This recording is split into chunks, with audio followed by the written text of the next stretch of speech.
The purpose of the Shahid Parvez Khan Academy of Music truly is to make the world know that Shahid Parvez Khan Sahab, we call him Ustad Ji, is accessible to the world.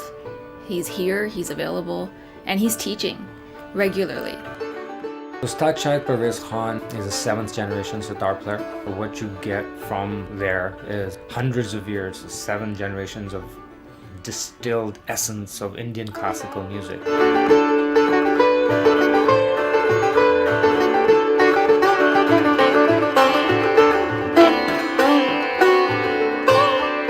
We have people from all across the world. People from Beijing do Skype lessons. We have rock musicians who've been learning since the 60s. We have people who are lawyers or doctors or you name it, from every profession. It's just an amazing melting pot of perspectives, talents, different levels. It makes for an amazing experience. The methods of teaching of teachers from SPK Academy are designed in such a way that they actually fit any level of musical background.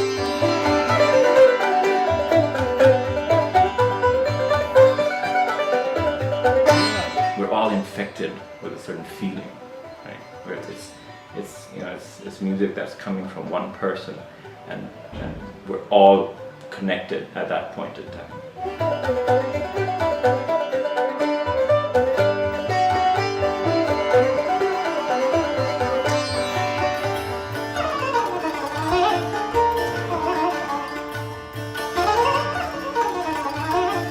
You find musicians that are virtuoso performers. You find musicians who are great teachers, but it's very rare to find both in one person.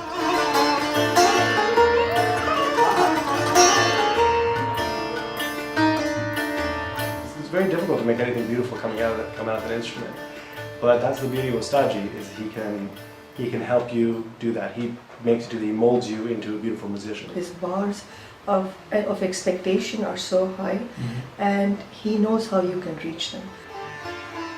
I've never had a teacher with so much devotion and caring when they teach.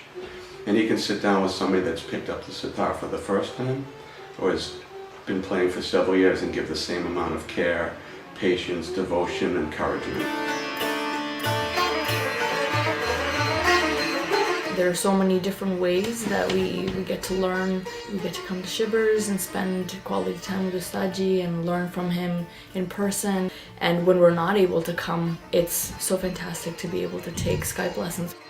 Typically, you start off by taking some introductory lessons via Skype or in person. You can do either. Then you can take group workshops. Our most famous ones are Shivers and Riyaz sessions, where a bunch of people come together for 3 or 4 days and basically live with the Guru. Not just learning, but also spending time with their Guru, seeing how he was taught. I've been in awe, I've been scared.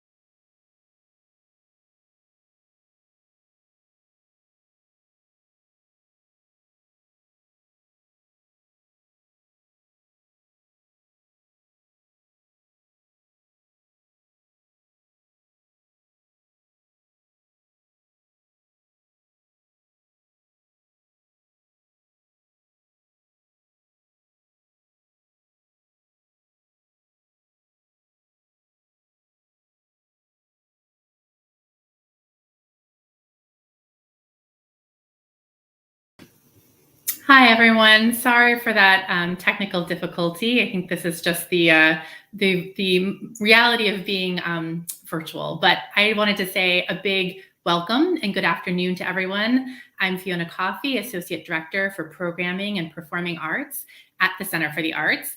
And it's my great pleasure to welcome you to our 45th annual Navratri Festival. Tonight, world-renowned sitar virtuoso Ustad Shahid Parvez Khan joined us for a presentation of Raag Bhimpalasi, followed by a moderated discussion with sarangi player, vocalist, and Wesleyan doctoral candidate in music, Suhail Yusuf.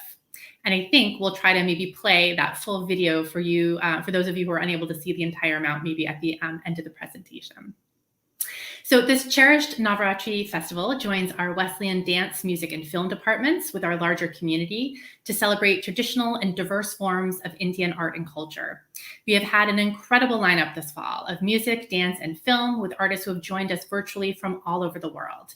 If you missed some of these presentations, you can find them on the CFA YouTube page. This festival is presented by the Center for the Arts, the Wesleyan Music and Dance Departments, with leadership support from the Madhu Reddy Endowed Fund for Indian Music and Dance. Additional support comes from the Raga Club of Connecticut and the John B. Higgins Memorial Fund. Before we begin this afternoon, we'd like to acknowledge that Wesleyan is located on Wangunk land. The Wangunk are the indigenous residents of land on both sides of the Connecticut River, including Mattabesset, now known as Middletown.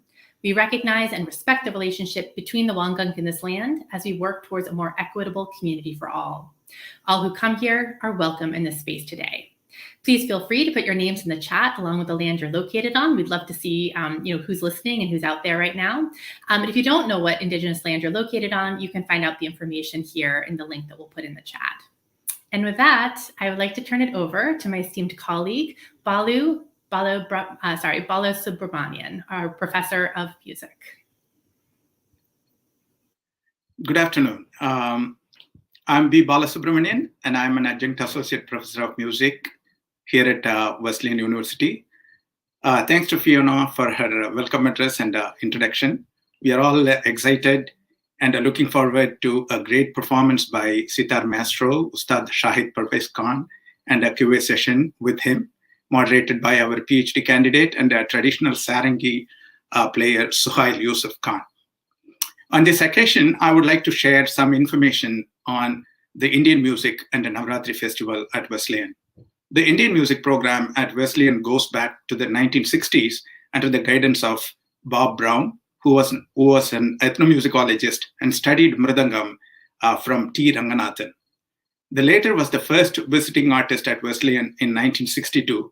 Wesleyan curriculum on Indian music focused on performance and research. John Higgins, Matthew Allen, Jody Carmack, Vishwanathan, David Nelson, David Reck, and other scholars who have contributed to Indian classical and non-classical music research.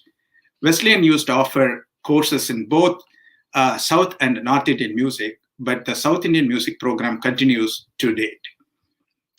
Past teaching faculty includes Kalyana Krishna Bhagavatar, Dr. S. Ramanathan, Ram Chakravarti, Krishna Sanyal, Lakshmi Ganesh Tiwari, and one of the world's finest dancers, T. Bala Saraswati. T. Vishwanathan and T. Ranganathan joined as a full-time faculty in 1975, and T. Vishwanathan instituted a formal Navratri festival in 1976. He formatted the festival so that it included both South and North Indian classical and non-classical music and dance. This tradition continues with the help of the music department and the CFA. Again, I invite you all to enjoy this season's final day of Navratri Festival at Wesleyan. Thank you and enjoy the show.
Namaskar. Hello, everyone. My name is Suhail, and I am beyond humbled and honored to be given this opportunity in leading and moderating a Q&A with our eminent artist today. But before we go there and start delving into some of the musical ideas he was showing us, I would like us to take a moment and just reflect back on what we just heard, which was the rendition of Raag Bhimpalasi. And that brings us to our first question, which is, what is Raag really? And I'd like to answer that question by saying that, as scholars have said, Raag is not a mode, not a scale, but a Raag are these highly structured melodies which are designed to heighten the state of mind of a listener, or color rather. And as Harold Powers says, and Richard Wittes as well, that Raag comes from the Sanskrit word ranj, which literally means color. So the idea is to make music at a level where it starts showing its affect with an A. And affect is a parallel theory to what we call in our discipline of Hindustani, which is the North Indian art music, tasir and asr. Tasir comes from an Arabic word, which means an impression or trying to work on an impression. On the other hand, asr is impression itself. And what we saw in that video, that Ustad Shahid Parvez Khan Sahab was strategically dropping the catchphrases of Raag Bhimpalasi in order to move our minds beyond our expectations, beyond our imaginations, which is affect. And he was doing it with a concept of mathematics approached in his music, with a concept of etiquettes, which is adab-e-mausiki or adab-e-mausiki, and also spirituality. So sticking with the theme of emotions, affect, spirituality, etiquettes, I would like to open the floor, this virtual floor, by calling upon one of the greatest maestros of this century, one of the greatest philosophical and intellectually awakened mind in Hindustani music, with a heart of a humanist secular, with the love of such a caring guru or teacher. And he is such a father figure to our young generation right now. And without any further delay, I would like to call upon Ustad Shahid Parvez Khan Sahab. Khan Sahab, namaskar, adab. Adab, namaskar. Thank you so much for joining us on this rather Sunday morning. How are you doing? I'm very well, thank you. It's my pleasure. Thank you so much for sending this video along to us. And oh my God, I am in a state of trance. I am in a state of, as they say in yoga, shavasana. Beautiful. So Hasab, just to break the ice, and before we delve into these esoteric concepts of music, I would like to begin with asking you a question. Why did you choose the title Ibadat for your rendition of Raag Bhimpalasi? As you know, that all the ragas are associated with some particular rasa or mood. So Raag Bhimpalasi, and before I explain this, let me tell you that there is a description about different ragas in the book, but it can vary from artist to artist. It can be devotional for somebody, it can be romantic for somebody. For me, Raag Bhimpalasi, what I felt about this rag, about this raga's rasa, to me it is devotional. And not only that, the other thing is while playing this raga, I was connected there where should I be and from where my music comes from, you know. So that is why, you know, it was like a prayer, it was like an ibadat. So And, that is it, why. and that definitely comes across. So that was the reason. Wow, wow, beautiful. And so very well said that an emotion, an expression, and ras, which is the nectar of our rag, can vary from musician to musician. It totally depends on how you are executing it. Yeah. Beautiful, beautiful. So Hasab, you are a 7th generation hereditary musician of a great lineage, of a great line of musicians who've worked so dedicatedly and not only evolved the instrument sitar and got it to the status where it is today, but you've also worked on evolving the music of the sitar itself, right? So tell us a little bit about what does it mean to be a hereditary musician, a khandani musician, a gharanedar musician in today's world?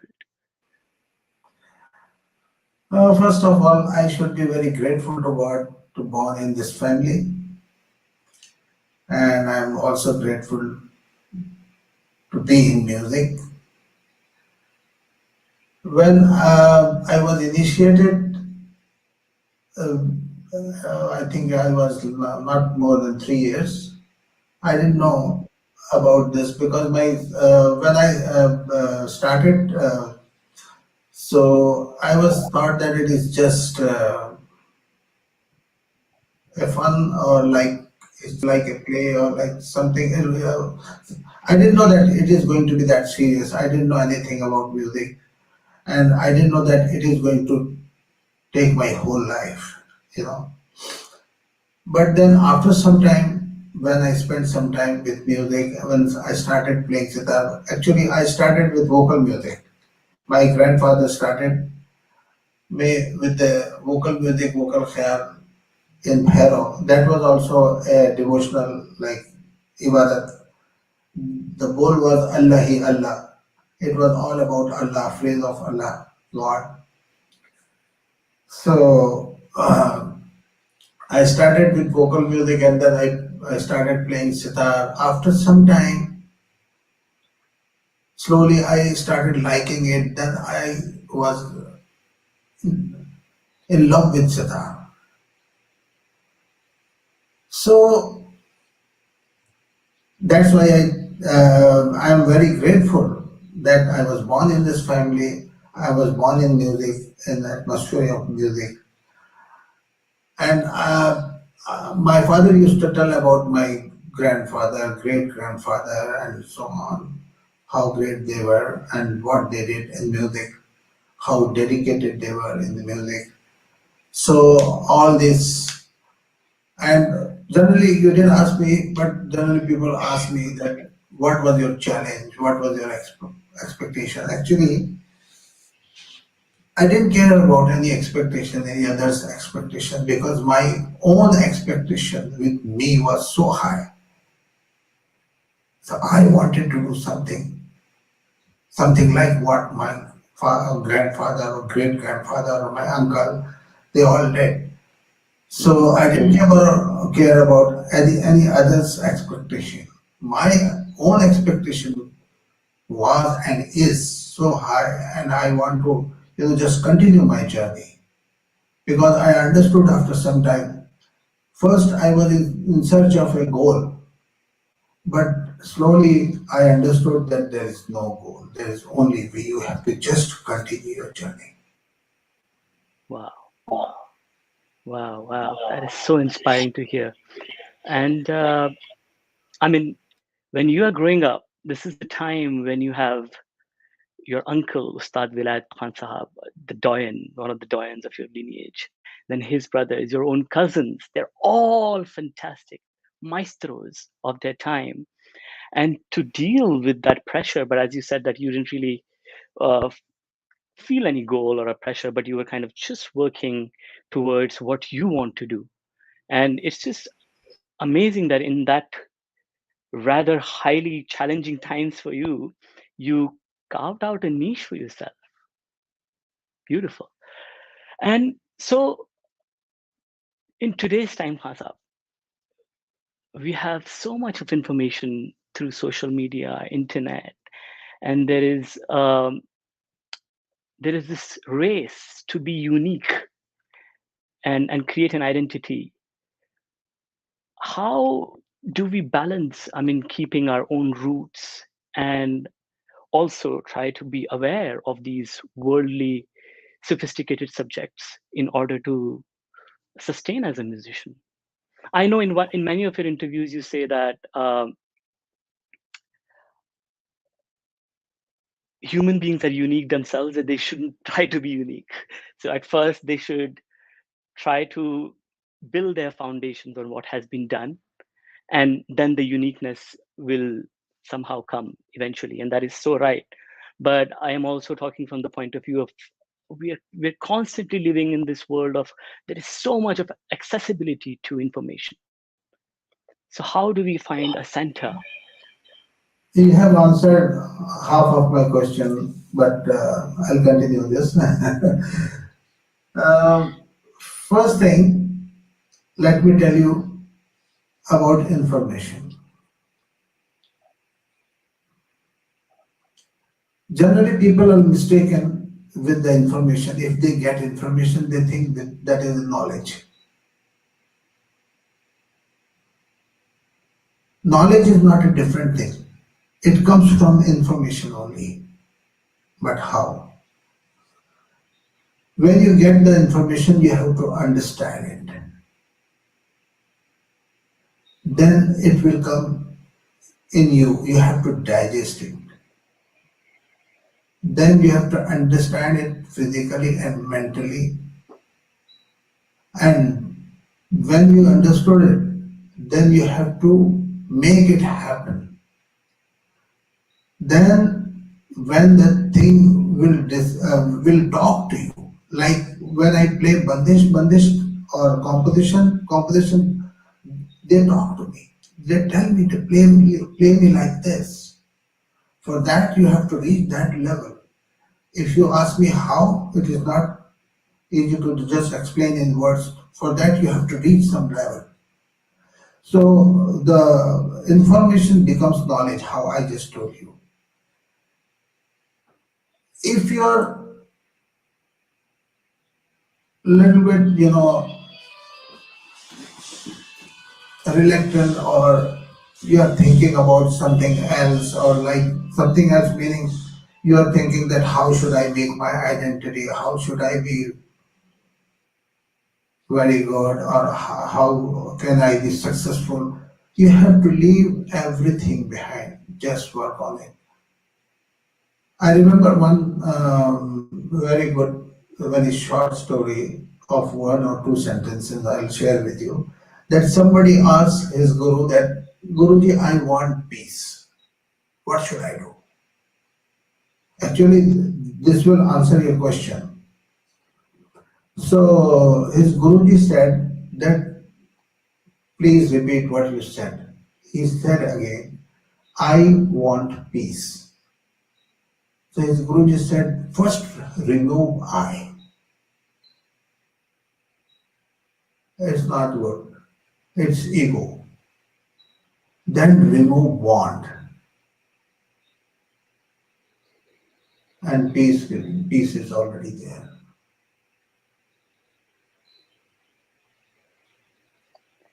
Beautiful, beautiful. You're in a way touching some extremely interesting topics which are so highly talked about in academic research these days. And some of them are, especially from the context of Hindustani art music, is Hindustani music's affiliation and connection to spirituality, right? Definitely. Yeah. So No, it doesn't have connection, but it is a very good media to connect it. That you have to do that. So for that, I always said one more thing, that if you are a musician by profession, it is not going to work. You have to be a musician by heart. kya baat hai. So it's a very simple and very good media to connect with the spirituality, but you have to do that. You have to make that happen. But don't try to be spiritual. Just try to be honest. Just try to merge in the music. And then you enter into the kingdom of spirituality. You don't have to do that. Wow. It is very difficult. These things are actually, I always tell that it is not possible to, explain in words. These are very difficult things, but if I can reach everybody what I want to say, even 10-20%, my work will be done. Oh, well, your words, I think, are making a huge impact on us students of music, and they've helped us a lot. And the other day when I was speaking to you, I was telling you that often when you're kind of taking certain kind of a discipline to work upon, you come to a stage where there is no path, there is only darkness. And I have often reached that path, and I've sat down, and for hours I have heard you talk, and your words have come out alive and helped me so much. So there is definitely a presence of this philosophical, spiritual awakening in your music, in your lifestyle. So I'm also curious to know, do you read about philosophy? Do you read about spirituality? Do you practice some sort of a spirituality yourself?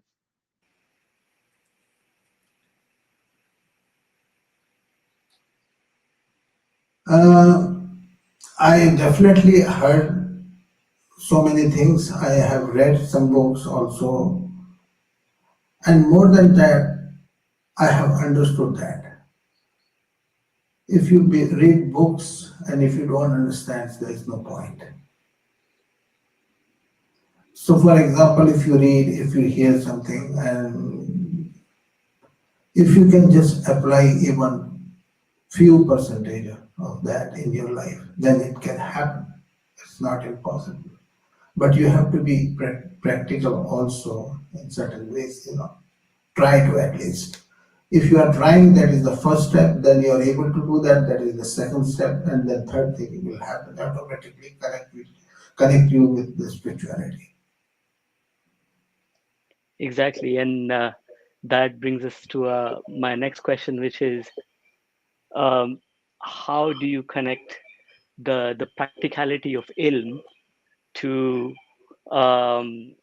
amal, which is how do you practice and connect both of them? Because often there is a argument that theory is separate to practicality, but we have seen through your own work and through your own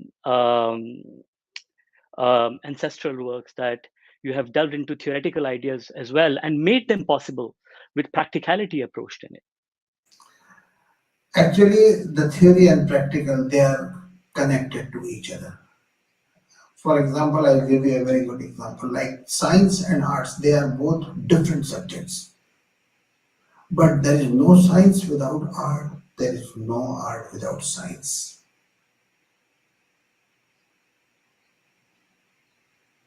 So be practical with that. The first thing is your honesty.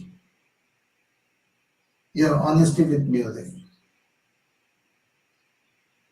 You have to be very honest while performing, while teaching, while thinking, while sharing. So this is the only way, to be practical in a spiritual way. Absolutely. And Hasab, you've also said that our music is limited at one point, but once you master the technicalities, it is infinite, which is always a problematic question for when Westerners try to get into our discipline, because for them and for any untrained pair of ears, Hindustani music is, or it comes across as a form of free improvisation. But when they get into it, they realize, oh, there are so many limitations, and it's just full of rules and regulations. So could you elaborate on that so that our listeners, our students here can actually get an idea what you mean by that comment of yours? First thing, that music is not limited. The grammar of music is limited. So first let me tell you one thing, that if you are asked that what makes a good art, any art form, it will be a very difficult question to answer. But what I understood, that in your art, if there are two things, your emotions, imagination, and logic. So logic is limited and is in the boundaries. Imagination, emotion has no boundaries. So you have to find that balance. So if that balance is there in any art, that is a very good art to me. So your question was how you said that I rather said that the music is. I've never said that music is limited. The grammar is limited. If you learn grammar, then you learn music, then you start thinking. In music, it is a saying that dekhya, sikhya, parakhya. So first step is dekhya. Dekhya meaning, it literally means dekhna, but in music it means sunna, to hear, to listen to music. That is the first step. Sikhya, learn. Parakhya, research. So the research is the final and last stage. So first you listen, then you learn. In learning, it covers also your practice, your mastering of your instrument, and you are fully ready to play music, because you have no limitation in playing, handling your instrument. You know the raga, you know tal, everything. So when people get all these things, they think that that's it. It is not true. You have just fulfilled your requirement. Now you are ready to play or sing music. Now your journey starts. Then you start thinking. As soon as you start thinking, your boundaries are not that short. You can expand the boundaries, and there is no limit of that. Absolutely. So very well explained, Hassan. Thank you. In the interest of time, I would like to ask one of my last questions, which is, what can we expect from Ustad Shahid Parvez Khan Sahab in the next coming months, years? What is your creative mind working upon? What are you looking for? What is your research? I have said before that it is my journey. I'm always, doing something new. So we are working on so many new projects, and also so many rare ragas which are there in our Shastra. and which are not very common. Some rare tals, ragas, and some different projects, and good music. Beautiful, beautiful. Well, I could be sitting here and talking to you for days, and probably my question I would not finish. And but before we end this Q&A, I'd like to share a small little poem for you, which I researched upon and found it from the writings of Hazrat Amir Khusro, a 13th century Sufi poet who existed in Delhi, the city I come from. And there are many different translations, Khasab, of this poem, but whenever I hear you, I hear your music, or I see you play, these are the couplets which comes to my mind and which comes in front of my eyes. So this is in your honor, in your dedication, a couplet by Hazrat Amir Khusro. And I will be reciting the Persian version of it, and then I'll translate it in English. And I apologize for my poor Farsi. Mantu shudam tu manshudi. I have become you and you me. Mantan shudam tu ja shudi. I have become the body and you the soul. Ta naguyad kasi pas azim, so that none hereafter may say that mandigaram utudigari, that I am someone and you someone else. Beautiful, beautiful. Wow. So you become one with the sitar. You become the sitar. Which is the ultimate goal of a musician or of an instrumentalist, to make the instrument as part of your own body. Khan Sahab, thank you so much for coming to Wesleyan University virtually, and we cannot wait to have you in person in the future and learn more about some esoteric Hindustani music concepts and try to demystify them. Thank you once again to your team, and also to your fantastic academy, which you are running in Phoenix, Arizona. We saw a small little video of that, which got cut short, but I think we'll be playing that again.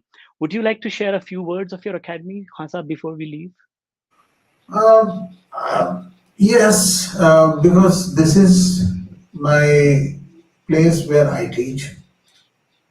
This is my dream of music, where we teach, and the way I was learned, I try to teach at with the same procedure which we call Guru Shishya Parampara. So if anybody wants to share my music, learn my music, they can join my academy. Yes, absolutely. It's a blessing for us to have an artist of your stature available and accessible in North America. And is there a website, Khan Sahab, which we can? Yes. SPKacademy.org. Got it. We will also put it in the subtitles of the video. Great. And what you are doing in your academy is also the larger argument of ethnomusicology, is that learn music as a lived experience. So you are actually living the experience, learning music as a lifestyle, and that's exactly what you're doing. You're teaching them all these esoteric, theoretical, sophisticated, complex ideas, but with a Sina Basina Talim, which is you sit in front of the Guru and you inherit, you grasp all the vibrations. Fantastic. Yes. I think this is one of the most unique opportunities for students, not only sitar, but Hindustani music overall in general. Okay. Thank you so much, Khan Sahab. Thank you. I wish you all I'm the best. very glad that you asked such a nice questions and valuable questions, which are not very common. And I was very happy with this interview. Thank you. Thank you so much. Hansab, you make this happen. It's because of your work, your research, your contribution to the field, which ended up in resulting such kind of questions. Thank you so much. Thank you. Have a great Sunday. Bye. You too.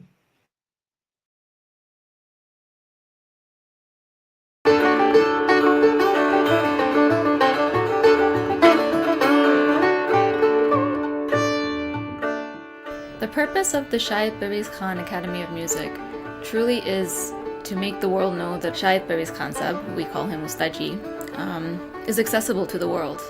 He's here, he's available, and he's teaching regularly. Ustad Shahid Parvez Khan is a 7th generation sitar player.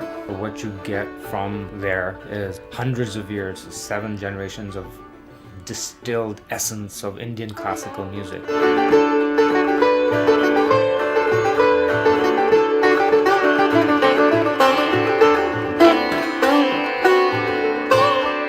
We have people from all across the world. People from Beijing do Skype lessons. We have rock musicians who've been learning since the 60s. We have people who are lawyers or doctors or you name it, from every profession. It's just an amazing melting pot of perspectives, talents, different levels. It makes for an amazing experience. The methods of teaching of teachers from SPK Academy are designed in such a way that they actually fit any level of musical background.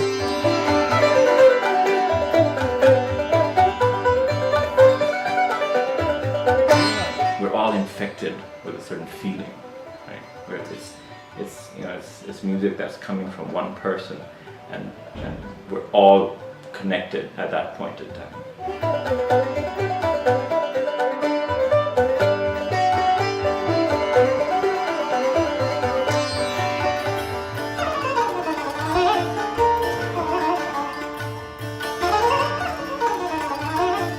You find musicians that are virtuoso performers. You find musicians who are great teachers, but it's very rare to find both in one person.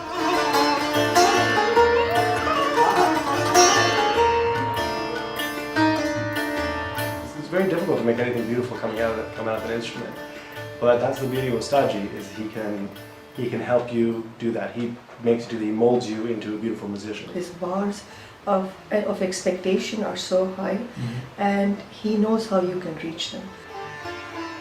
I've never had a teacher with so much devotion and caring when they teach. And he can sit down with somebody that's picked up the sitar for the first time or has been playing for several years and give the same amount of care, patience, devotion, encouragement. There are so many different ways that we get to learn. We get to come to Shivers and spend quality time with Ustadji and learn from him in person. And when we're not able to come, it's so fantastic to be able to take Skype lessons. Typically, you start off by taking some introductory lessons via Skype or in person. You can do either. Then you can take group workshops. Our most famous ones are Shivers and Riyaz sessions, where a bunch of people come together for 3 or 4 days and basically live with the Guru. Not just learning, but also spending time with their Guru, seeing how he was taught. I've been in awe, I've been scared, I've